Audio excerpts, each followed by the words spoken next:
դա կլինի նաև Ռուսաստանի ներկայության ավարտը տարածաշրջանում։ Ինչը։ Եթե Ադրբեջանը հանկարծ ներխուժի Հայաստան եւ թեկուզ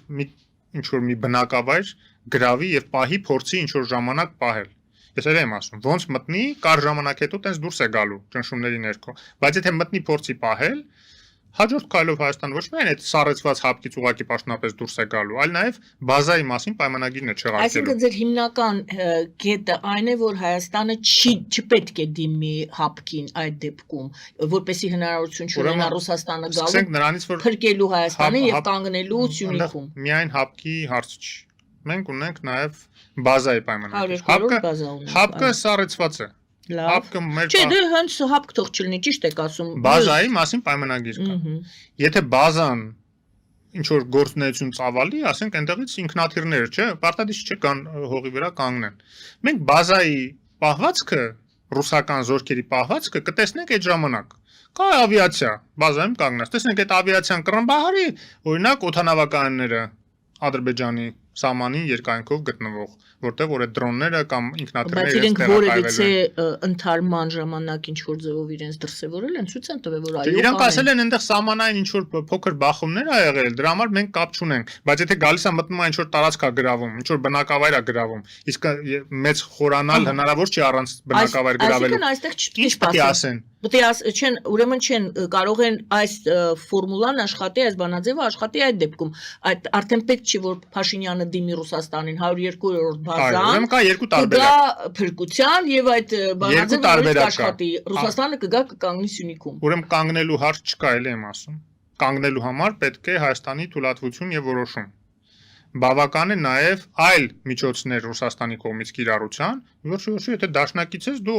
նույն սանկցիաներ Ադրբեջանի դեմ դու պետք է կիրառես։ Օրինակ ռազմական ճանապարհը չի։ Սանկցիաներ պետք է կիրառես 1, ավիացիա պետք է օրինակ գործարկվի 2, Իսկանդերները, որը բանալները քո մոտ չէր տալիս, որ մենք Արցախի պատերազմի ժամանակ օգտագործենք, հիմա պետք է օգտագործենք 3, իսկ Իսկանդերով դու կարաս օրինակ մի երկու հատ նավթավերամշակման կոմբինատի հարվածես, չէ՞ Ադրբեջան։ Հազար մի բան կարելի անել։ Եթե ոչինչ չի արվելու,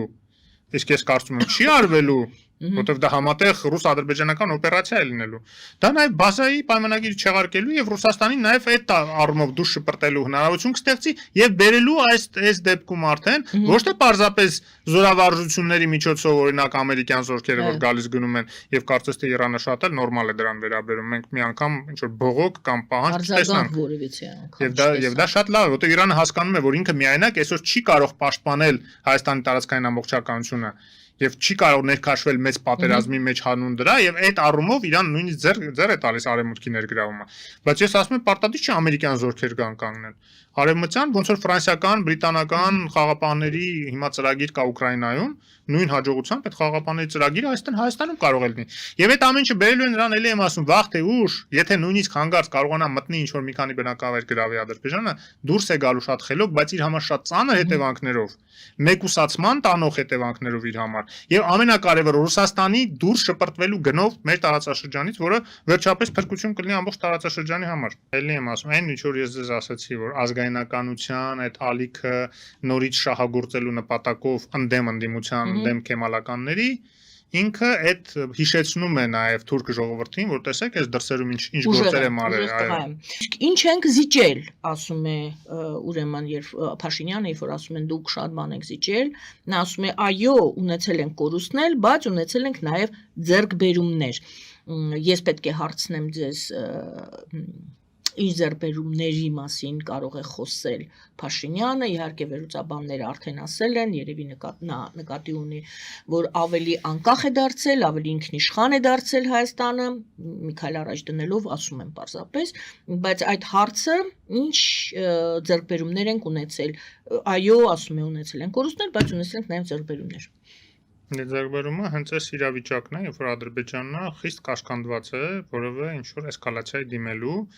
քանի որ արդեն այսպես խաղաղության շրջանակ է ձևավորվել նաև իր համաձայնությամբ ըստեյության։ Եվ միջազգային հանրությունը արդեն տրամադրված է, որ վերջ երկու կողմերը համաձայնվել են, ուրեմն պետք է գնան ստորագրելու։ Եվ դա արդեն հիմք է տալիս սկսել թեկուս դանդաղ, բայց ինչ որ ճնշումներ գործադրել եւ այդ անվտանգության բանի օգնականի անվտանգության գծով խորհրդականի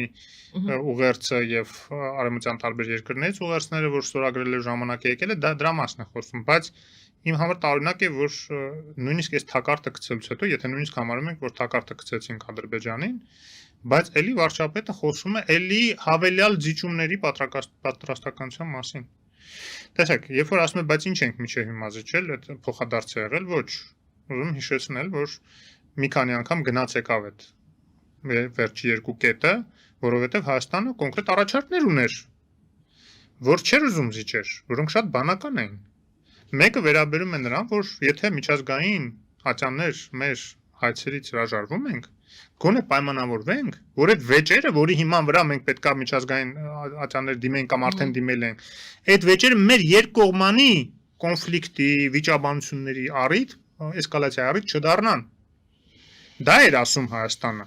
որ լավ, զիջում ենք, հետ ենք կանչում բաները, մեր հայցերը, թեկուզ փոխադարձաբար, հա,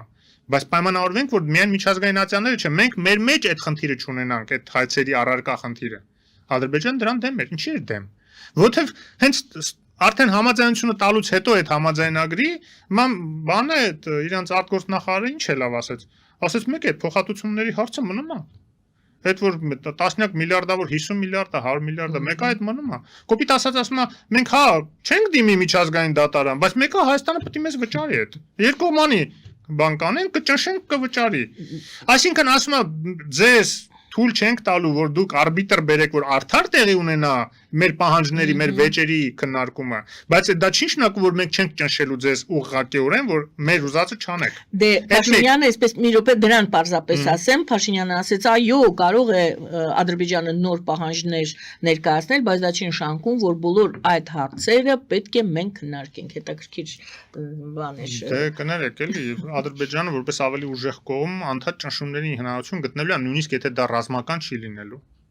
Վերջո այդ բլոկադայի հարցը միշտ պահելը եւ այլն հազար ու մի ինչ որ պայմանագրում իդեպ նշածել չի։ Դա մեզ վնաս է տալու, չէ՞։